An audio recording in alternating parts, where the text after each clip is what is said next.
दोस्तों वैसे तो मैं हॉरर और सुपरनेचुरल कंटेंट से हमेशा दूर ही रहता हूँ। इसका ये रीजन नहीं कि मुझे डर लगता है, बल्कि इसीलिए क्योंकि आज के समय में हॉरर के नाम पे एक मजाक हमारे सामने परोस दिया जाता है। हमें डर बिल्कुल भी नहीं लगता। आज मैं ओटीटी पर ऐसे स्क्रॉल कर रहा था तो मुझे हॉरर कंटेंट के नाम पे एक हिंदी वेब सीरीज मिली जिसका नाम है खौफ। अभी आपको डराने में कामयाब रह पाती है या नहीं, चलिए आज की इस वीडियो में हम बात करते हैं। सीरीज की कहानी की अगर हम बात करें तो गर्ल्स हॉस्टल है और वहां पे एक कमरा है जिसका नंबर है 333। उस कमरे में अजीबोगरीब घटनाएं होती रहती है। वहां पे एक नई लड़की मधु रहने आती है और उसके साथ भी बहुत ही अजीबोगरीब सुपरनेचुरल घटनाएं होती रहती है। आत्मा का साया वहां पे बोला जाता है। अब ऐसे में वो आत्मा कौन होती है और मधु को क्या उससे खतरा है या नहीं, ये जानने के लिए आपको पूरी वेब सीरीज देखनी पड़ेगी। अब दोस्तों सीरीज का रिव्यू मैं आपके लिए एक लाइन में करना चाहूँ तो मैं इतना ही कहूंगा, it's an decent one time watch show. देखिए इस सीरीज से आप कुछ ज्यादा उम्मीद नहीं कर सकते। आपने अभी तक जितना भी हॉरर और सुपरनेचुरल कंटेंट कंज्यूम किया है उसका एक बेसिक इमोशन यहाँ पे परोस दिया गया है।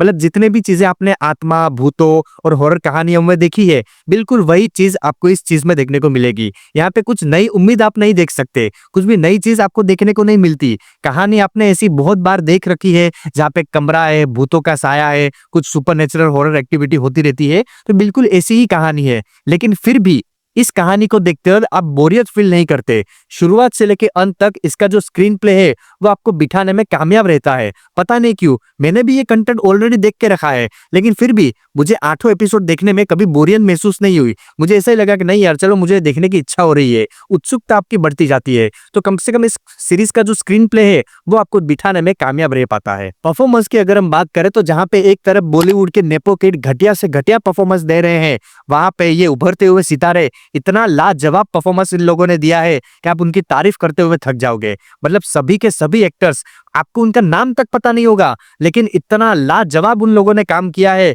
कि सच में उनकी तारीफ करते हुए आप थक जाओगे। सभी एक्टर्स ने कमाल का परफॉर्मेंस दिया है और उनकी एक्टिंग देख के कभी ना कभी आपको डर भी लगेगा कि यार हाँ यार, यहाँ पे उनको एक्टिंग की बात तो लगी, तो ऐसा आप फील करोगे। तो सभी एक्टर का परफॉर्मेंस लाजवाब था। सीरीज की नेगेटिव पॉइंट्स की अगर हम बात करें तो पहली बात तो सीरीज को लंबी रखा गया है। आराम से इसके 6 एपिसोड में इसकी कहानी को निपटा सकते थे और कुछ कुछ चीजें कुछ एपिसोड में रिपीट मोड पे चलाई जाती है। यहाँ पे वो रिपीट मोड ना करके कहानी पे और ज्यादा फोकस करते तो और ज्यादा मजा आता। इवन जो डॉक्टर का कैरेक्टर है उसकी आवाज को एक बेस देने की कोशिश की गई है और उस बेस की वजह से वो क्या हिंदी में बोल रहे हैं समझ में ही नहीं आता, सबटाइटल देखना पड़ता है। तो वो चीज को वो लोग करेक्ट करते तो और मजा आता।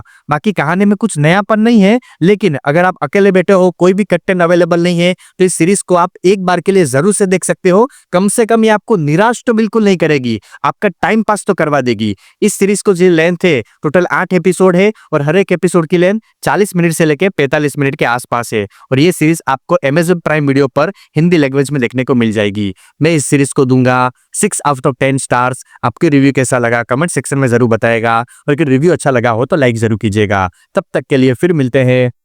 जय श्री राम।